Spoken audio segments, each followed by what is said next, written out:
my name is Sienna Dill, and I'm one of the team leaders behind the development team of Vic and Vlad Take Over the World.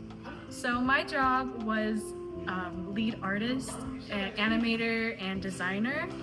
And this time around, I did have a lot more difficulties compared to regionals, but I did complete a lot of my goals that I had for regionals.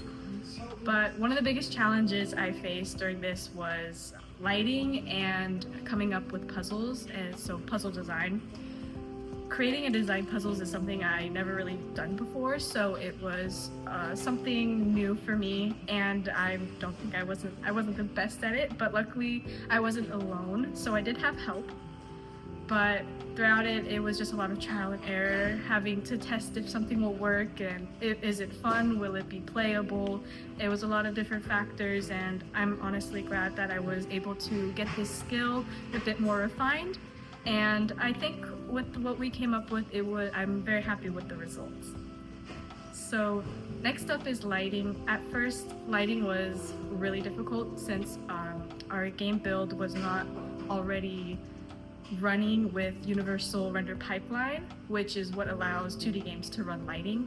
And so with this, it came a lot of trial and error because it wasn't already built in. So we had to go in and test a lot of things. Most of the time it wasn't working and it would bug the game or just bug the project, and it was very frustrating for me. And at first I believed that we wouldn't have lighting in our game, and it was a really big bummer. And throughout, attempting multiple times, researching, trial and error, I was able to finally implement lighting, and I'm very happy about it. I'm very proud, and I'm very glad I pushed through to overcome that, because I feel like without it, our game wouldn't be the same. One mistake that I can recall while developing Vic and Vlad Take Over the World was implementing the UI.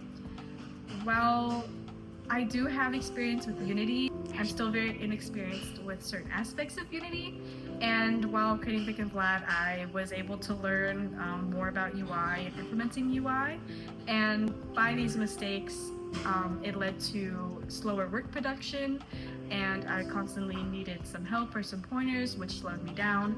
But by the end of it, I was able to learn that I can do UI by myself now, and hoping moving forward I don't have to ask for help all the time, maybe always sometimes, but I do feel more confident in my ability to use and manage Unity. Hello, I'm Chris. I am a part of the Vic and Vlad team working as a programmer and developer. Some successes that I've had during this interim between the regionals and state competition is that I feel I've gotten a much better handle of the multiplayer puzzle mechanic and have implemented in a more entertaining and fun way than I was able to when we just made our first stage. I feel that my scripting has really improved. It has become much more readable, clean. I have gotten better with commenting, making it readable for my other team members, and trying to avoid constantly putting stuff in update, and a better grasp of the parent-child system of Unity. Some sour points in this development period that I thought I noticed is this advice comes to mind: the only thing better than good is good enough. It feels like we got caught up on a lot of small details rather than working on the big objectives that we really needed to fulfill. So that got us to miss some deadlines and not able to implement all the stuff we wanted to do for states. Something that I noticed is that things take usually 2 times longer than you think it would. There's plenty of times where you say like, oh, this will be over by the end of next week, end of this week, whatever, and it would end up leading into next week or the week after. And I feel that we should, in the future, be more aware of the extent something will actually take and add in some buffer time so we don't have to work on such a schedule that isn't very plausible. Like one thing that I noticed, we really wanted to implement a boss fight into our stage, but just the development of the stages and just getting caught up in details and little things really made us unable to get to that point in development, which I really hope that we overcome in the future. So hello, my name is Nicholas Espinoza, and I am the other leader as well as the main programmer for our development team, Vic and Vlad Take Over the World.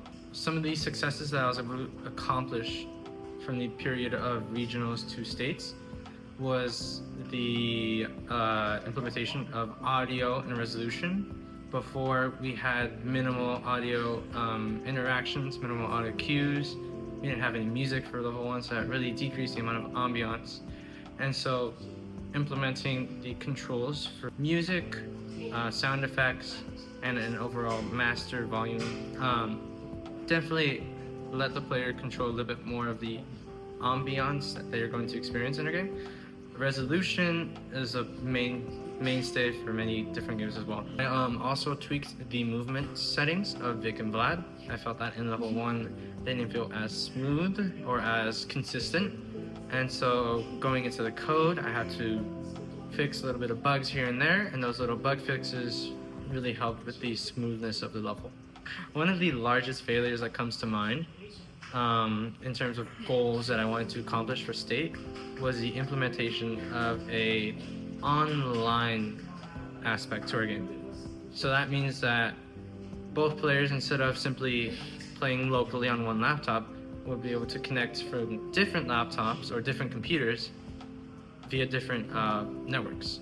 And so far I was able to get the lobby and matchmaking mechanics to work, and so you're able to connect to each other via hosting of one of the computers, one of the players.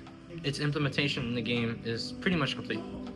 So I have the connection. The only problem is that connecting to different networking is still in development at the moment. And so I felt as though I could have definitely started working on that a few weeks earlier than when I started.